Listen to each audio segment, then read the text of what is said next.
লালমনিরহাটের হাতীবান্ধা উপজেলাতে আসন্ন উপজেলা পরিষদ নির্বাচনকে ঘিরে রাজনৈতিক অঙ্গনে শুরু হয়েছে আলোচনা সমালোচনা। জাতীয় সংসদ নির্বাচনের পরপরই সম্ভাব্য উপজেলা পরিষদ নির্বাচনকে সামনে রেখে বিভিন্ন চায়ের দোকান থেকে শুরু করে সামাজিক ও রাজনৈতিক মহলে প্রার্থীদের নিয়ে চলছে জোর আলোচনা।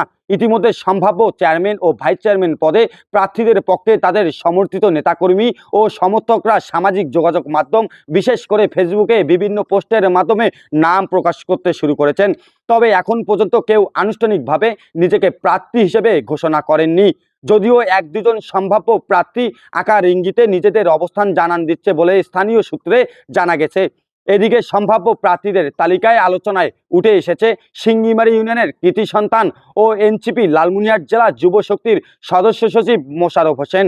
তিনি সিঙ্গিমারি ইউনিয়নের 7 নং ওয়ার্ডের বাসিন্দা আব্দুল সালামের পুত্র। স্থানীয়ভাবে বিভিন্ন সামাজিক ও যুব কার্যক্রমে সম্পৃক্ত থাকার কারণে ইতিমধ্যে এলাকা জুড়ে তাকে নিয়ে আলোচনা শুরু হয়েছে। অনেকেই মনে করছেন তরুণ নেতৃত্ব হিসেবে তিনি নির্বাচন করলে উপজেলায় নতুন নেতৃত্বের সম্ভাবনা তৈরি হতে পারে। তবে এ বিষয়ে মোশাররফ হোসেনের আনুষ্ঠানিকভাবে কোনো ঘোষণা পাওয়া যায়নি। স্থানীয় রাজনৈতিক পর্যবেক্ষকদের মতে নির্বাচন ঘনিয়ে এলে সম্ভাব্য প্রার্থীরা ধীরে ধীরে তাদের অবস্থান পরিষ্কার করবেন।